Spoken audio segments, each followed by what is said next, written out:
welcome to the MessianTics Podcast, a podcast about all things Messianic Judaism. Each episode, we will be sharing our opinions as we tackle some of the biggest issues in Messianic Judaism. Now here's your hosts, Rabbis Eric, David, Jonathan, and Toby. Hey guys, thanks for joining us for another episode of the MessianTics Podcast.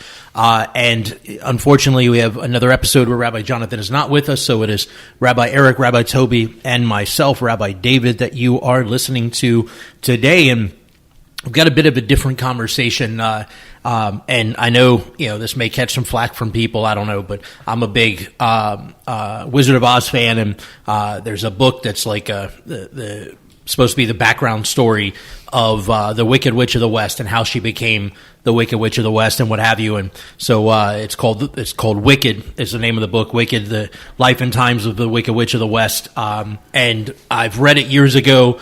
Thought it was a really enjoyable book. There's some stuff in it that's not great, but a really enjoyable book overall. I'm not recommending you go necessarily read it, but my wife and I were listening to the audiobook version of it, and over a couple of road trips, and this quote came up towards the end of the book that like grabbed my wife's attention, and she goes, "Did you just hear that?"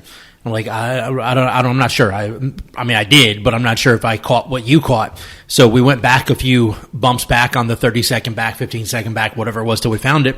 And you have Elphie, who is becoming the Wicked Witch of the West, goes to visit her father, who she's been estranged from. Her father was like this uber-religious, whatever, like zealot kind of person. She goes to visit her father, and he's older, and he's blind, and he's going deaf, and he's got a bunch of health issues and whatever. And so it says, for the first time, she saw him as feckless. And then it continues on. It says, constantly pawing at the edge of events, reacting instead of acting, mourning the past, and praying for the future instead of stirring up the present. And when we heard that quote, I actually went to the Kindle version of the book real fast and like found the quote and pulled it out and made a graphic of it to share with a couple of people. But when we heard that quote, instantly it just kind of was this gut check, because these words, though it's in this fictional novel about, the Wizard of Oz storyline and whatever, the reality is that quote, constantly pawing on the edge of events, reacting instead of acting, mourning the past and praying for the future instead of stirring up the present, struck us as something that, having grown up in the Messianic Jewish movement, it's a very apt statement to where a lot of the Messianic Jewish movement kind of finds itself today.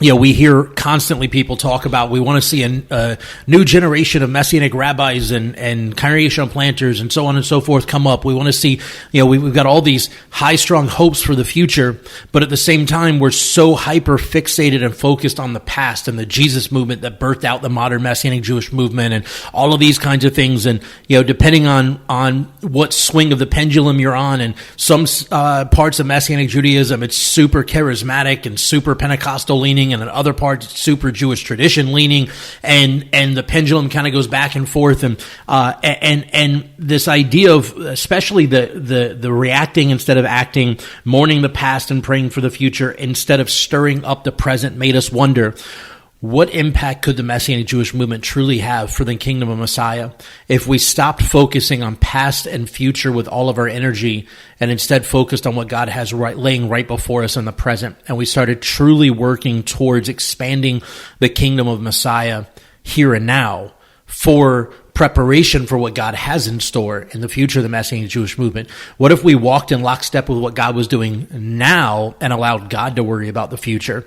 And we rejoiced in the past. Like, we're not mourning that the revival that spawned Messianic Judaism isn't in the same way that it was. It's not still moving the same way that it was or whatever. Instead, we recognize, and I love this, Petra Scott from The Road to Jerusalem makes a statement, and I love to steal it from her, but she said, we look at revival and we're constantly praying for a new revival, a new outpouring, a new this, a new that. She goes, but the reality is revival isn't something new. Revival is a reviving of something that already is. And I always say that there's only ever been one revival. Right? It realistically began in Acts 2 with the outpouring of the Ruach HaKodesh, the Holy Spirit, and it hasn't stopped.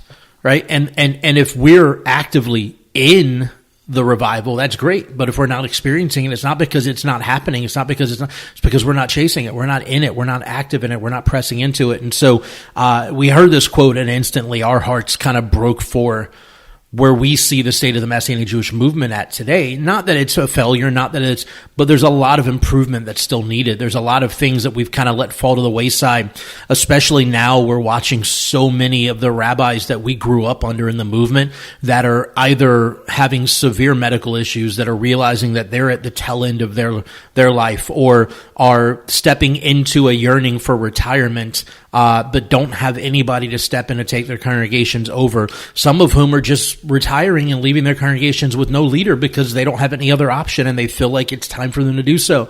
And so on and so forth. And like, how did we get to a point that we took this thing that we have curated and cared for 40, 50, 60 plus years now, and now a full generation and change later, we find ourselves in a position where this thing that we've curated has no means of continuing if we don't make serious and dramatic changes now.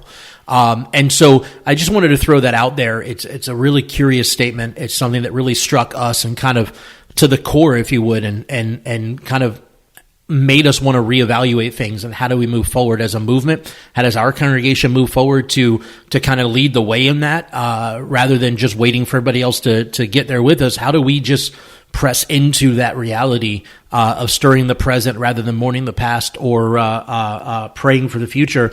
How do we press into that reality now in the tangible present? How do we make this come about? So I just want to throw that out there and kind of let the conversation go where it goes from there. I think that part of the thing that we need to recognize is that I think that all of us believe that the Messianic Jewish Movement is a prophetic movement. Correct. Not just that it's the fulfillment of a prophecy that was given in the past, but that it is a movement that is fulfilling prophecy and should be prophetic now. That when the scripture talks about it in Joel, that your sons and your daughters shall prophesy, your old men dream dreams, young see visions, that's a reality that should be embraced by our community now. The problem is that for some in our community, the prophecies that our fathers or grandfathers gave are what everybody's holding on to rather than continuing prophetic words now. And there's a danger in that. We forget that when the prophets of old were prophesying, it wasn't as if Isaiah was prophesying and then when he died, the next prophet stepped up and then he prophesied. But there were hundreds of prophets that were prophesying at the same time, that God was speaking through prophetically at the same time. Now, we only have the books of some of them, but we know that there was prophets, that were held in, especially in the time where we see with Jezebel and Ahab, there was a whole bunch of prophets that were saved in caves that were there, that were all recognized as prophets at the same time when Elijah was prophesying. And so the danger we have is that we look to specific individuals as if they're the only prophet in our movement, and until they die or quit, that there shouldn't be another prophecy. There shouldn't be something else that happens. And when we talk about birthing the Messianic movement, we don't think of it in terms of that the Messianic movement was birthed by God, not by men. And that just like a child goes from being in a nursery to being in a crib to being in a bed to being in a larger bed to going on, our movement needs to grow and mature as it goes. We can't live solely on the prophecy that came forth in the early 1900s and in the early 1960s and so on. But we have to be walking in the prophetic word that's being given now for our movement as we mature to become what God wants us to be. And when Moses turned over Israel to Joshua, Moses didn't get upset as if, they're going to change everything, that nothing's going to... By essence, growth requires change. And Joshua served for 40 years as Moses' right-hand man, and never once did Moses fear that Joshua was just in the game to steal his pulpit. Just throwing that out there. Well, yeah, and also when Moses commissioned Joshua, he told Joshua that as the Lord has been with me, he'll be with you. which means that Moses didn't gatekeep a relationship with God. He didn't say, God and we're tight. You're going to get some of that, but not what I had. He said, as God has been with me, he'll be with you. And Elijah's prayer for Elisha, that he would get a double portion. Not that he'd Elisha's, have less, or that he would just walk out his prophecy. All right. And Elijah, when Elisha said, he asked for a double portion. Yeah. And Elijah didn't go, No. I'm Elijah. I'm too important to God for God to.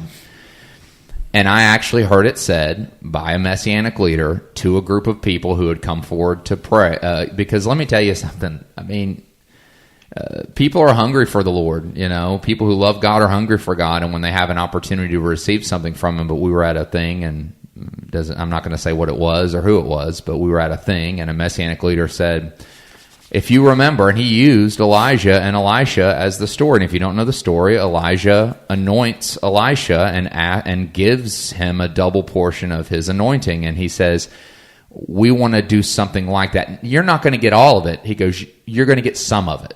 And I'm like, what in the world did you just say, dude? Like, what?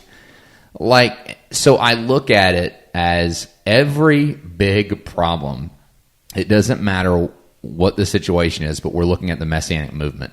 Every big problem can get traced back to some kind of fleshly, petty thing, you know? And to use another show as an example, you know, Dave was talking about Wicked, but Breaking Bad is a show that my wife and I watched years ago. I've only watched it one time. Like, I don't have the emotional capacity to watch it ever again, but I watched it once.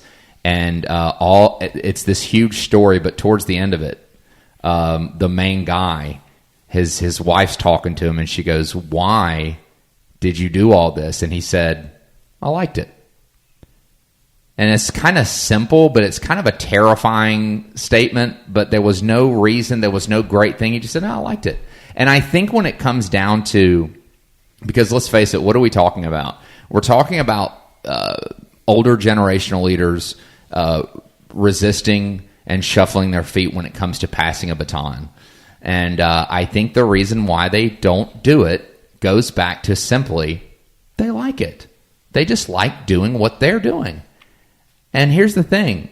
I get that because there's nothing. The flesh loves to be stroked. The flesh loves to be recognized. The flesh loves to be visible.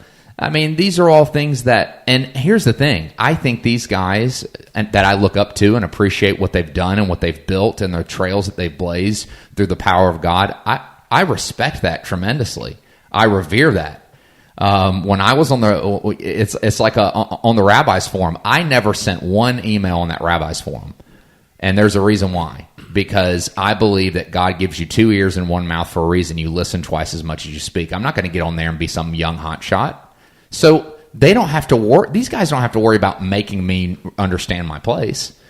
So I don't say very much. And when I've been in exec meetings before and things for different organizations, and I don't say very much. Now, I'm not saying that that's right, but and the reason why is because I want to listen twice as much as I speak. But what I'm saying is that I think, getting back to what I was saying, I think that and I love what they've built and what they've done, what the Lord's done through them. But I think that there is a resistance simply because they love it and they still like doing it. And I think, and this is what I said before we hit record, I said, do I believe these guys love God? Absolutely. Are they out to do something bad? No. I think they love God very much. But there's a difference between loving the things of God so much you gatekeep them, or you love the things of God so much you share them. And if you love God and understand who He is and understand the things of God as what they are and what they do to a person, then you should love them enough to share them instead of saying, well, we'll talk about that. Well, hold on. Here's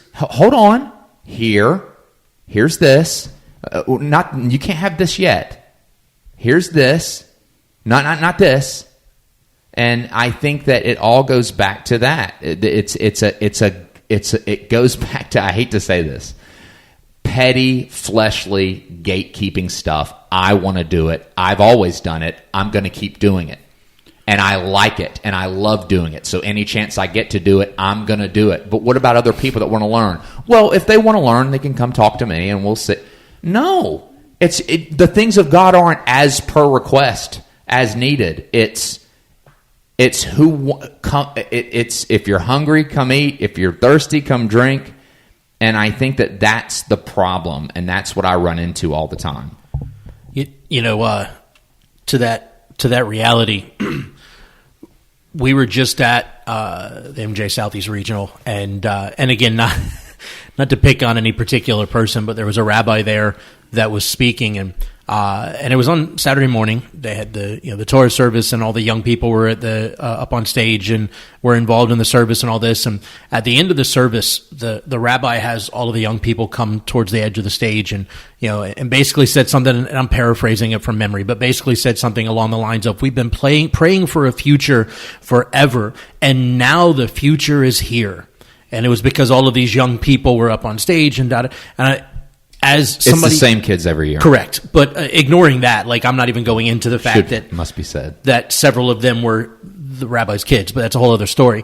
The reality is, as somebody that's grown up in the Messianic Jewish Movement, as somebody that has been actively involved in congregational leadership in the Messianic Jewish Movement for 20 plus years, who has been an ordained rabbi in the IMCS for almost 13 years now, who has literally grown up and strove and fought and worked under some of the best rabbis in the movement to learn how to, as you were saying with the rabbis forum, sit back, listen, and glean. Take what I can take and learn from what they've done, the good, the bad, the ugly, the things that were successful, the things that were mistakes, etc. Learn from it, take it, consume it, so that I can then model what God has done through them in my ministry, in my congregation, and so on. As somebody who was for a very long time, thankfully there's one younger than me now, but for a very long time I was the youngest rabbi in the IMCS. For years. It was very awkward, but I was the youngest rabbi in the IMCS for years. As a young rabbi who has been in this for decades, and knows a number of other young leaders, young rabbis and such in the movement that have also been right there with me, and some have been a few years ahead of me, some a few years behind me, but have been in the mix with me for all these years. To be completely ignored for decades, where short of a handful of people that are in ministry in the Messianic movement today, my generation that I grew up with in the Messianic Jewish movement virtually doesn't exist anymore. We're not here. They've all left and gone to churches, or some have walked away from faith altogether, and so on and so forth. And a big reason is because nobody gave them a fair shake. Nobody gave them a chance. Nobody sowed into them to raise them up. And when they did get into a place where they felt like maybe there was a calling and they maybe wanted to step into this, the rabbis that they served under got uptight and very literally said things like, well, you're not pulling this pulpit away from me. You're just trying to get my pulpit. You're just trying to take my job. I've heard rabbis stand up on stage and it broke my heart, because this occurred at a rabbis conference that had the highest percentage of younger people there, under 40, that were ever to attend one of these, that were at this conference. And one of the rabbis got up and said, in essence, you can take my pulpit from me out of my cold, dead hands. I'm going to die behind the pulpit. I'm going to, said the old joke, I'm going to preach my funeral and then climb in the casket and they can close it up.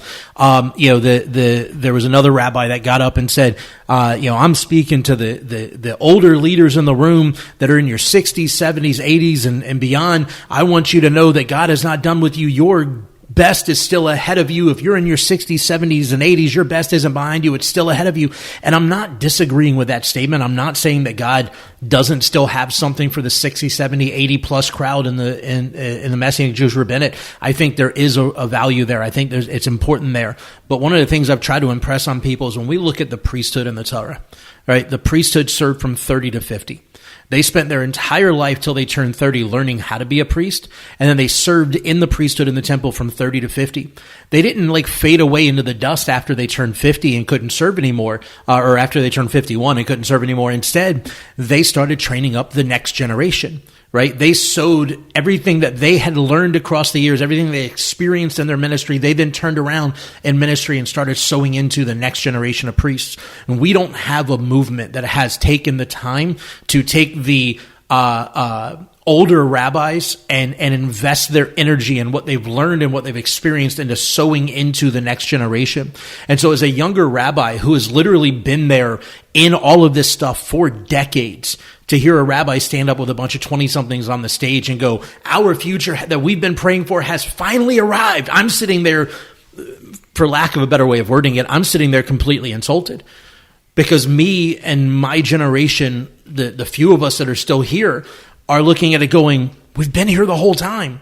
That's our future, not yours. Your future has been here the whole time, and you've ignored us. And you've never given us a shot. And every time we felt a calling, like, not that it's the only reason, like we planted Congregation Mount Chaim because it's something God put on our heart, but a big part of why we planted it was because I already knew through experience nobody wanted me to take over their congregation. Because nobody wants to give up that throne. Nobody wants to give up that position, that power, that authority. Nobody wants to walk away from it. And nobody wants to afford somebody younger to come in, right? I mean, I've been through it. I interviewed with a congregation that wanted a younger rabbi. And then when I came in and they thought I was the right fit and then went, oh, maybe this isn't what we want. And I served in a congregation that brought me in to be to take over as the senior rabbi, come in as associate, take over as the senior rabbi. And then that didn't pan out because what the senior rabbi thought he wanted, and what I represented, was scary or they weren't ready for or whatever. And that didn't pan out. And so we started CMC, and a big part of it, not the only part of it, but a big part of it was because we kept hearing as younger leaders in the movement, you can take my pulpit from my cold, dead hands. All you younger people, all you want to do is take our position. You just want to take our It's like, I don't want that. I don't want to take anything from you. I want to learn from you. I want to learn from your experience. I want to learn how not to fail in the same ways you failed. I don't mind making my own mistakes, but for the love of God, we've been at this for a very long time. Can we not keep making the same mistakes over and over again? I served with my dad for a number of years. I helped him plant all of the congregations that we've started along the Gulf Coast over the years. And there's a lot that I've taken away from watching him serve in ministry that I have gone, you know what? He recognizes this was a mistake, a failure, and I'm not going to recreate that same mistake. I'm going to learn from what he failed at. I don't mind making my own mistakes, but I don't need to keep reinventing the wheel or circling the drain the same way over and over again. I worked with David Rosenberg and Matt Rosenberg at Shuv Yisrael in Long Island for 5 years. Same thing. I learned a lot of really great things to do, a lot of things that worked really well, but I also learned a lot of really great things through experience with them, on what doesn't work, on what were mistakes and shouldn't have been done, and how we could do things differently and so on. But the reality is to have a bunch of 20-somethings in 2023 on stage and say our future is finally here while ignoring the last 40 plus years of young people that have wanted to serve alongside you, or saying all we wanted to do was rob everything from you or whatever else. Like, that was such a deep stab in the heart for somebody that's stuck at it for all this time. And I've gone through some stuff in the past couple of months that didn't help the situation any. Like the way that some leaders in the movement have kind of pushed me aside for different reasons. And unfortunately, as a byproduct, Rabbi Toby, because he's my assistant rabbi, has gotten pushed aside. Like, to have somebody stand on stage and make that statement that I've like physically actively served with for the better part of 20 years, to make that statement and just completely ignore the 30-somethings, 40-somethings, and such generations that have grown up in this and have been active this whole time, like that legitimately hurt. That was heartbreaking to see. The thing that we've been afraid of for so long, to hear somebody say the quiet thing out loud, I think is what was the hardest part. And I think that, this quote from Wicked, started this whole thing, but I think that just ties right into that whole idea of mourning the past, praying for the future instead of stirring up the present. Where have been the people stirring up the present for the last 20, 30, 40 years? Like, why have we not been doing that? Why are we just now looking at people standing up and wanting to participate in leadership and get involved in ministry, and we're now going, oh, it's finally come? It's been here. Why have we not been doing this all along? Why have we not been sowing into this all along? And now that I threw all that out there, I'm going to throw Rabbi Eric under the bus as the sole representation of that generation of Messianic rabbis and say, hey, what you going to do? But well, I was just sitting here thinking about this, and I really am the representative of the 60 and above crowd. But I tell you what we're doing, and that's all I can do is there's some things that we need to be real about, and one is I have hired an assistant, and we are in a plan. Now, how long that plan is depends on God's will and His direction. We haven't assigned that X amount of years this is happening, but it's definitely known by my congregation, by Rabbi Jonathan, that there is going to be, and we're in a transition phase as things go.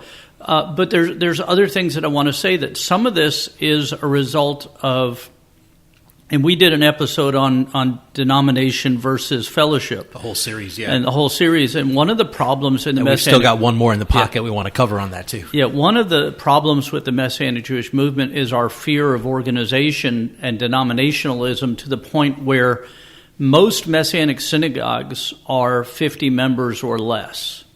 It's just the truth. And that goes for all congregations across the country. And so there's a few congregations that are larger, but most are smaller. So you have a Messianic rabbi who's leading a congregation of 50 or 40 or 30 or maybe 60 people. And so for him to step down and to hire somebody economically is a real issue. And for somebody who's 60 years old and is leading a Messianic congregation, or 65 or 70, who's turning over his congregation to someone else, he loses his paycheck. And Messianic congregations don't pay that well to begin with for most congregations, that it's a real, how am I going to survive thing that they're dealing with also. So I want us to be honest about the fact that if we were more denominational, where we had retirement plans, where we had things going on, that transitioning for senior leaders would be easier, because there would be a mechanism for survival when they hand the baton off to the next generation. So some of it is just, I can't afford to not do this because I have to eat next week and next month and next year.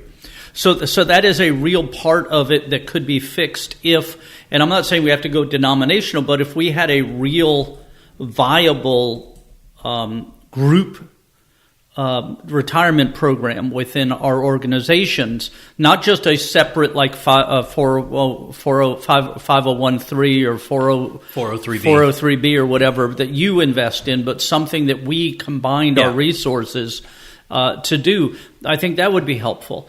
I think that having a more a less "this is my sheep" mentality. I mean, when we hired Rabbi Jonathan, he was a good, solid member of another congregation who willingly said, yes, we're going to let him go. We're going to free him. We're going to give him liberty to walk out his calling. There are a lot of rabbis who the only person in their congregation that could be an assistant rabbi is the guy they're depending on, but they can't afford to pay him, and they're not going to release the congregation because they can't afford it. So we're just trying to hold on to this guy until I die, and then hopefully he'll take up the mantle at that point. There's some realistic issues that go on here that we need to be honest about, that we as an organization, we as a community need to invest in younger leaders. The congregation and the union is working on this. The IMCS has some that they're doing in this manner, where they're investing in internships. The Jewish Voice has invested in this to raise up leaders, to help them to guide in. But the reality is, if we were to be able to subsidize some of these younger leaders in full-time positions, you not pay all of it. So if we could, it'd be great to do that, but to subsidize so that these smaller congregations can have a valid method of continuance and financial going. So some of it is definitely what I call prophet syndrome, which is God gives you a prophecy and you prophesy that prophecy and it comes, excitement builds, everything goes along, the congregation's growing, you're doing all that, but that was your prophecy. And now that prophecy has run its course, and prophecy comes as God wills, not as we will. And the next prophet is supposed to step up and take his course, but you're in the accolades, you're in that place, you are the leader, and now, so you make up a prophecy so that you can continue on in that role. So some of it is prophet syndrome, some of it is economics, and it's failure on our part as a community to plan. Some of it is not having in place, for instance, and we've said this before, every major religious movement within 50 years had their own seminary set up to establish, to lead people. I remember I had wanted to start a yeshiva, an actual full-time yeshiva years ago, when we started to put things in place, and I asked rabbis about would you encourage your people, and they say, well, what can you teach them that I can't? That kind of a thing that goes on. So there's some ownership of flocks. Instead of understanding that God's the shepherd and we're the under shepherds, we're working for him, but it's his flock, and our flocks are feeding in different pastures, but they all belong to him, not to us. But there's that you can't have my sheep syndrome. Those things are real. And all of these things together make for a weakness in passing along to the next generation. So what's happened is, as you said earlier, many of those who began the Messianic movement, the modern Messianic movement, are now in their late 60s, 70s, and some in their 80s. And there hasn't been a plan for passing them off. And there's not, because they skipped the Isaac generation, they're looking to the Jacob generation to take over. But the Jacob generation hasn't been trained by the Isaac generation to take over, and they've skipped the whole generation in the process.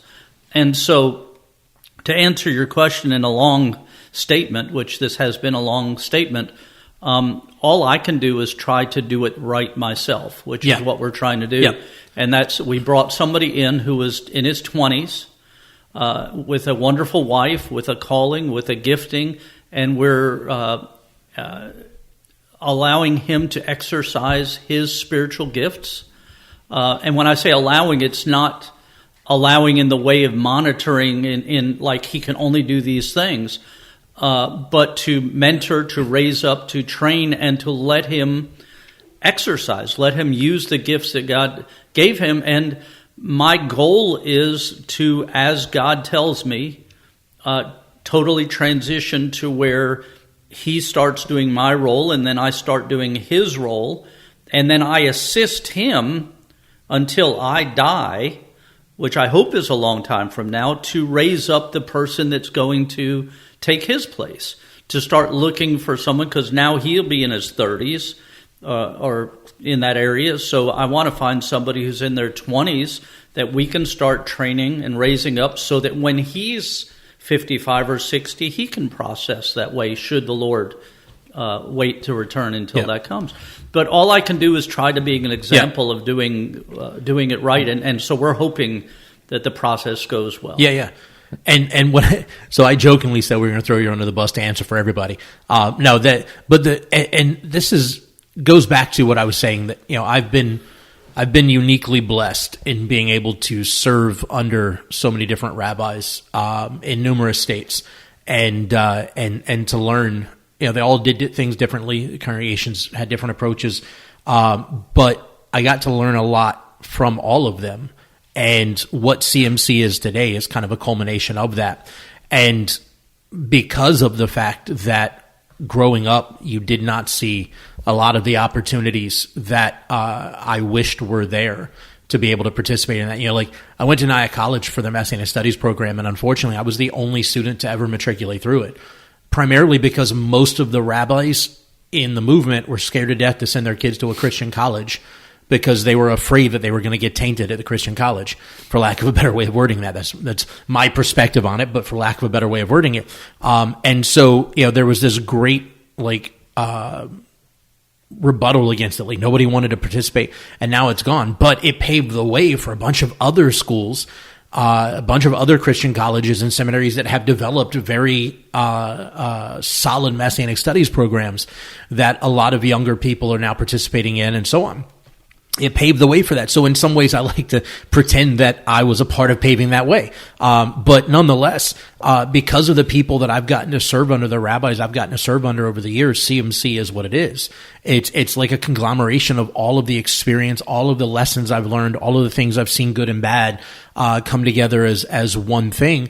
And because of all of the areas that I feel like our movement has failed, my generation and the generations behind me, in terms of legitimately fostering calling, mentoring calling, and raising up a future of rabbis, it happened that it wasn't anything we were necessarily out for, because at the moment we didn't have the financial ability. Our congregation was only like 10 or 11 years old. We didn't have the financial ability to bring in an assistant rabbi, but God orchestrated things in such a phenomenal way that we were able to bring Rabbi Toby in as the assistant rabbi.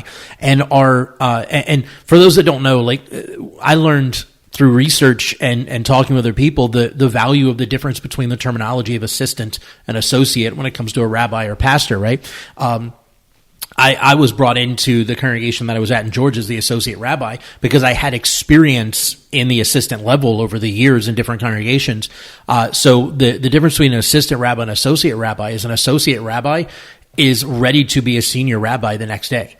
Like if something happened to the senior rabbi, or if the senior rabbi felt God calling him something, the associate rabbi could step in, immediately take the congregation over, and they wouldn't miss a beat. An assistant rabbi or an assistant pastor, same with associate rabbi or pastor, an assistant rabbi is they're being mentored and trained to the associate position. They're being mentored and trained to either be in a position to take that congregation over someday, or that congregation could then send them, now that they're an associate, send them out to start another congregation, right? And to be able to send them out to become the senior rabbi starting a new congregation, or send them out to take over another congregation that is in need of a new senior rabbi.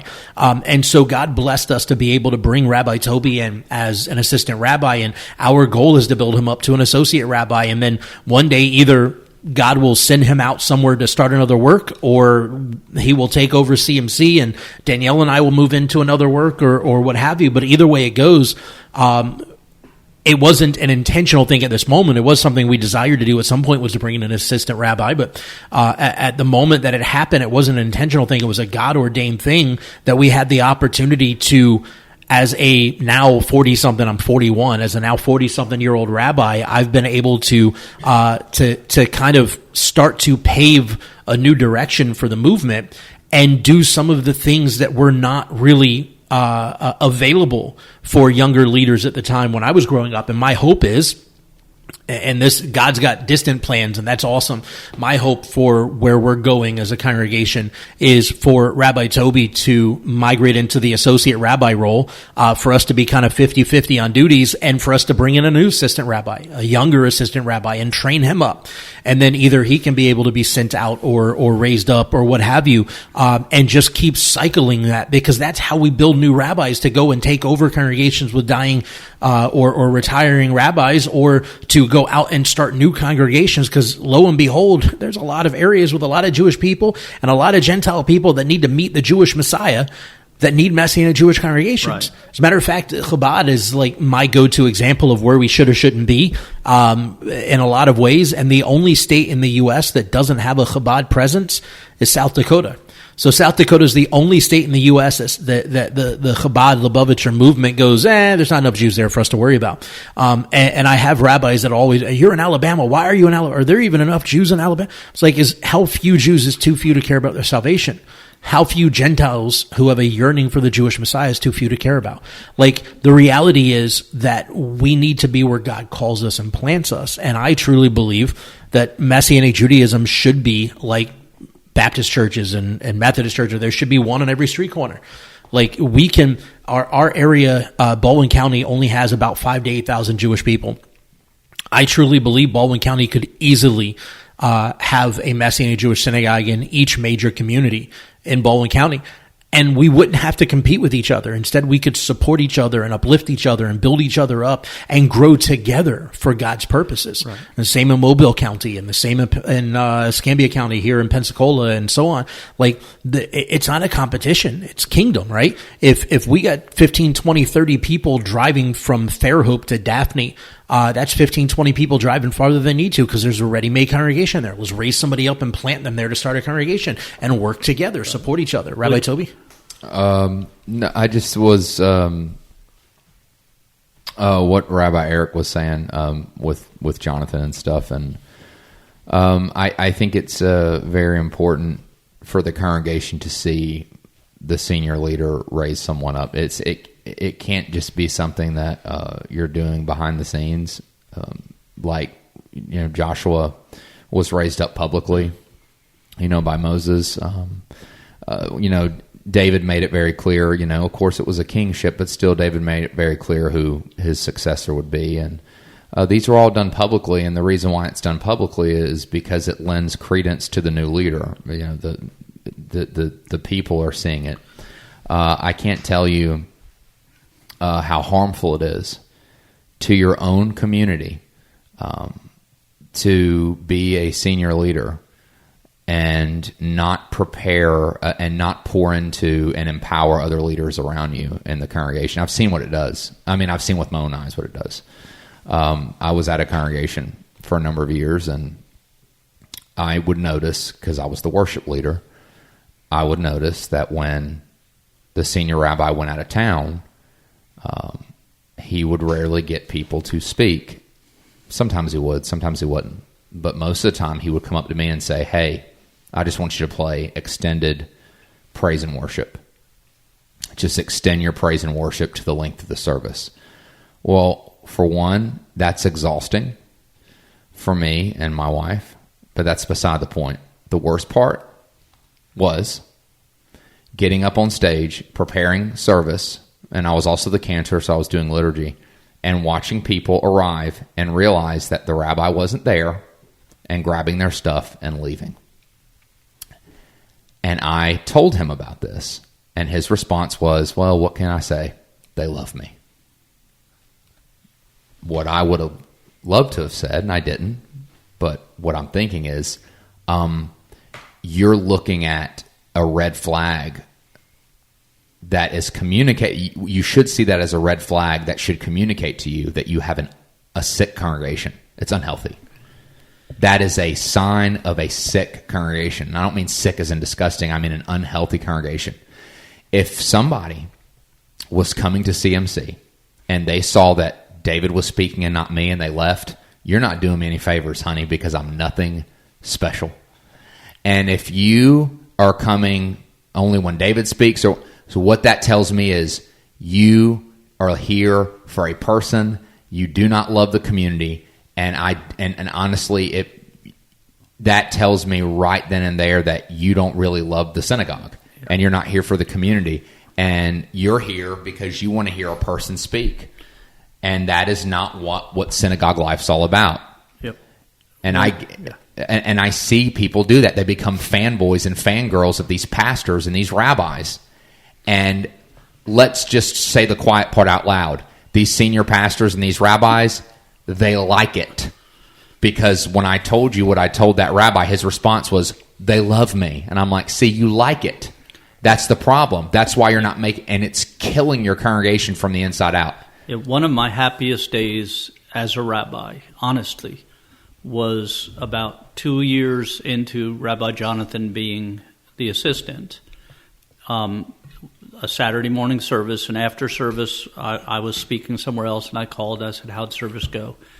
And we had a larger attendance that Saturday than normal, and I was like, finally, because even when we brought him in, and for a while, if I wasn't going to be there, people would, "Oh, Rabbi's not going to be there," or we wouldn't tell people I wasn't going to be there. So.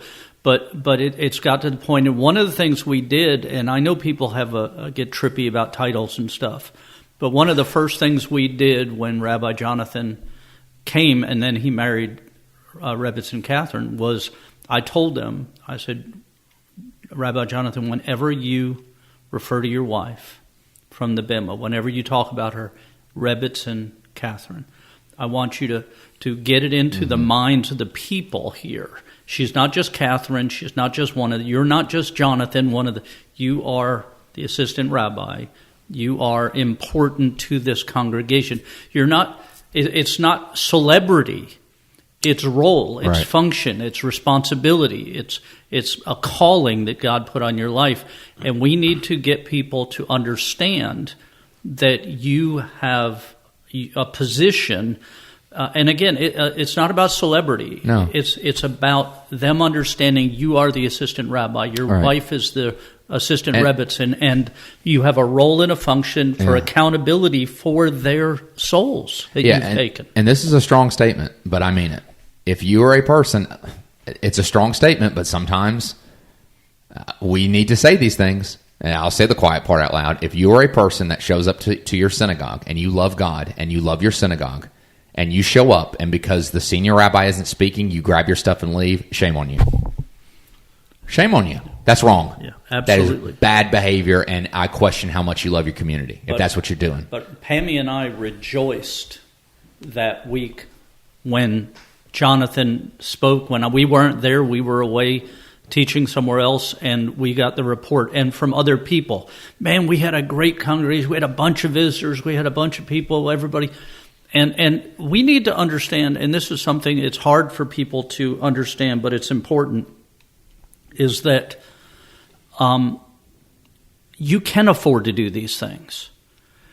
I get so tired when I hear leaders tell me, it's so hard to get young people to come to synagogue. It's not. Mm-hmm. If you're faithful to God and you do things His way, and it's not about you, it's about Him, and you are, we've been blessed. There's no doubt God has fulfilled His promises within our community. But we hired people to do things because we wanted them to be done with excellence, with intentionality, with purpose. And God provides to meet the needs. If you I'm not saying blind faith where you step out on a limb and then cut the limb off from the tree. Right. I'm talking about if you want your congregation to grow, if you want a good youth program, then you bring in somebody good for your youth program and you bless them and you provide for them. If you want a children's program, hire somebody and don't pay them pittance because they're in ministry. But give them a reasonable salary for what they're doing, the investment that they're doing. God will bless you. If you want your congregation to grow, hire an administrator and an assistant rabbi and watch God grow your congregation, because people are catching the things that you're dropping. All of the balls that you're trying to juggle, suddenly there's someone else to catch and work with. And God will grow your congregation. He will expand your boundaries. All these things will happen. But you have to trust that it can't be about you. It's got to be about His kingdom and stepping out and trusting the people that God raises into those positions. You become somebody that's supervising instead of micromanaging. And a key to that, and I don't mean this to come across sounding accusatory, but the key to that is you've got to trust that your congregation isn't your congregation, it's God's, right? And if God is in control, if God is faithful, if you are faithful to God, things will work, right? What happens a lot of times is a lot of leaders are faithful to themselves, right? They're faithful to their calling. They're faithful to what they think, and they won't do these other things. And the reality is that some of these other things, like raising up a future, like intentionally investing in the areas that need to be invested in, they're not doing that. And in not doing it, they're not being faithful to their calling. They're not being faithful to God. They're not being faithful to what God wants for that community. And so if you're bringing people in and you're afraid, like I said, I've heard the statement time and time again, all you young people want to do is just take it from us, take our pulpit from. I don't want to do that. I never wanted to do that. I wanted nothing to do, and it wasn't an accusation of me directly, but it was like this whitewashed broad statement of my generation. And we never wanted that. Rabbi Eric uses the analogy all the time of a relay race.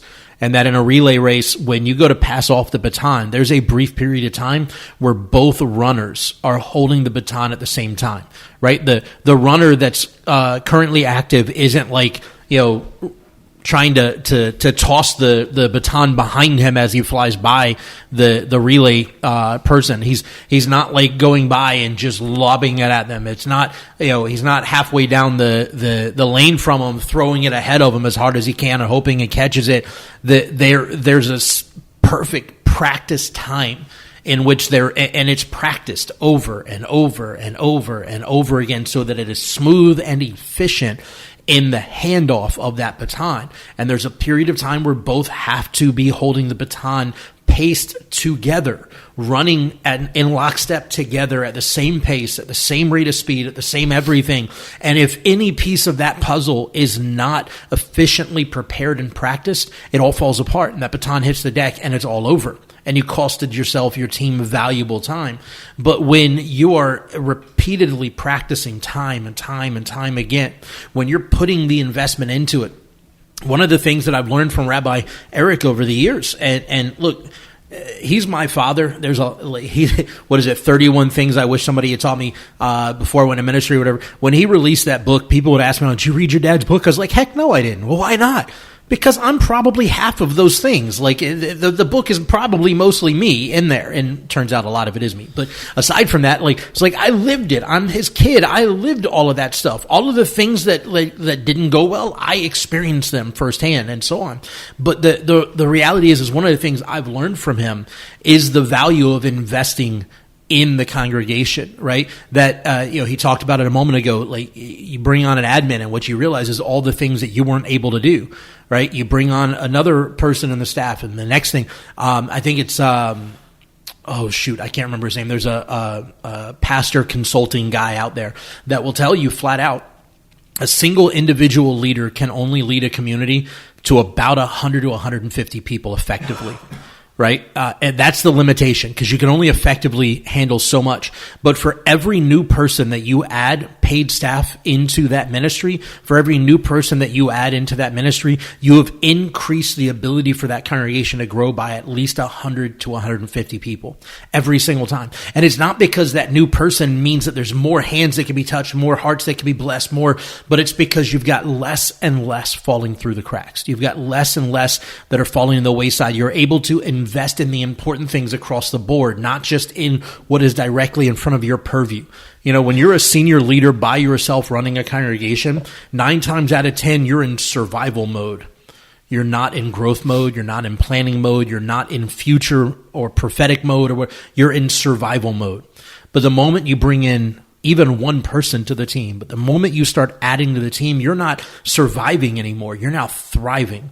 And Messianic Judaism is supposed to be thriving. Our congregation should be thriving. Unfortunately, and this all kind of kowtows back to where we were at the very beginning, unfortunately, the Messianic Jewish Movement today, and as we close out 2023 in a couple of days, right now the Messianic Jewish Movement, in my humble opinion, take it or leave it, I don't see the Messianic Jewish Movement thriving at the moment. Not that it can't be, not that it hasn't grown, not that it isn't doing great things, but because in order to thrive, you have to actually have a future. Not just hope for and pray for a future. You have to have already planned for that future. Now, and it's not just us planning in the human sense, but following what God's leading. And unfortunately, I would venture to say that 75 to 85% of the Messianic Jewish synagogues, and I'm only speaking of the U.S. right now, 75 to 85% of Messianic synagogues in the U.S. in the next 10 to 15 years, 20 years max, will have no leadership over them because their rabbis are all going to be forced to retire due to health or whatever else, or they're going to be dying off, God forbid, but it's the reality. They're going to be dying. A number of them are already stepping away from ministry because of their health and so on and so forth. During 2020, 2021, we lost a bunch of rabbis that died in different scenarios, COVID and other health crises and so on. We have a wake-up call and we just aren't responding. And in some degrees we are, but it's not like it should be. And so in my opinion, again, my humble opinion, having grown up in this my entire life, the Messianic Jewish movement is in survival mode right now, not thriving mode. And after, 50, 60 years of, what it is, UMJC, the MJA has been 100 plus years around. The UMJC was founded in the late 70s. The IMCS, as the rabbinic arm, congregational arm of the MJA, was founded in the early 80s, and then, or early to mid 80s. And all the other things have kind of spawned since then over the years. But the reality is that in the 40 plus, 50 plus years that the modern congregational Messianic movement has existed, we haven't been thriving, we've been surviving. We haven't planned for or worked towards a legitimate future. We have talked about a future. We have prayed for a future. We have dwelt on the past, the Jesus movement, the revival of the 70s, 60s, 70s, early 80s. We've dwelt on that. We've yearned for that to come back around again. We've yearned for a future. We've prayed for a future. We've fought for a future, but we've never stirred the present so that a future is existing when the time comes. Yeah. So as we get ready to close out, I want to first acknowledge and thank the leaders my age and older that paved the way, that were the pioneers that went out and beat the bushes and did what had to happen to and survived. Yep. I am where I am, and Rabbi Toby and others are where we are because of the road you guys have paved. And I want to encourage them to keep walking, but to also open doors, opportunities for those coming behind them. I also want to encourage those younger that, yes, God has a calling on your life. Yes, you have a purpose in the kingdom. Yes, He's going to raise you up. But acknowledge that training needs to happen, that preparation needs to happen. That runner that we were talking about that's being passed the baton, he didn't just get up one morning and get in line to get the baton. He's been training to do that job and to take that handoff. And Joshua trained for years before he went into that position. And exercise your faith. Study. Do what you can do. Be prepared, instant, in season, out of season. Be a servant and be there. But don't give up hope and keep moving forward because we need you. My generation needs you. We need people to step up that'll be warriors to lead, not doing the same things, not walking in the vision that we had, so to speak, although continuing the vision, but getting your own vision, getting your own prophecy, getting your own word from God, and moving the Messianic movement forward so the next generation can continue on from you. As we close, I just want to read this passage. This is from 1 Timothy 4, beginning of verse 12. This is Paul speaking to Timothy, as part of what we call the pastoral letters or pastoral epistles or what have you, but it's Paul speaking to Timothy, who is kind of his Joshua, if you would. Timothy and Titus and a bunch of others are kind of his Joshua. They're the younger generation that he sowed into. And this is Paul that, picture it being your generation, speaking to my generation, the generation after us. And he says, verse 12 of 1 Timothy 4, let no one look down on your youthfulness, but become an example of the faithful, in speech, in conduct, in love, in faithfulness, and in purity. Until I come, devote yourself to the public reading of Scripture, to encouragement and to teaching.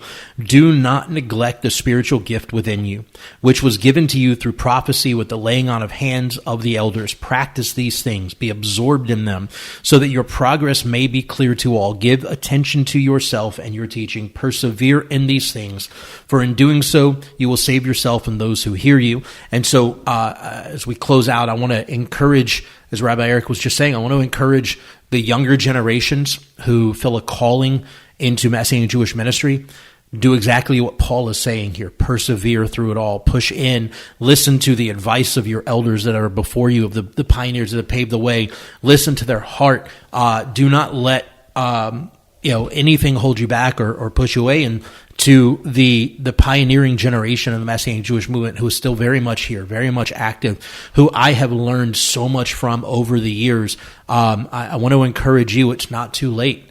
Even if you feel like you've missed the ball on raising up a future for your community, or future for the movement, or you feel like you've been burned time and time again by young people that you tried to raise up into that, keep pressing in, keep pushing forward, because the work that you have done, the road that you have paved, the efforts you have pioneered do not need to die to the wayside.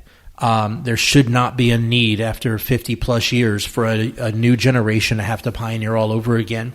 So let's together work to push forward for the purposes of the kingdom of Messiah, to have a future and a longevity ahead of us in the Messianic Jewish movement. And if you're a rabbi that has a number of young people in your congregation with giftings and talents and calling on their life, please, please, please give them the liberty and the blessing to go and serve somewhere else so they can walk out their calling. Please don't bind them to your congregation just because you're afraid you'll lose that body. Remember that in order for a good tree to grow, the limbs have to be pruned, and every branch that's pruned properly grows 2 or more new branches off of it.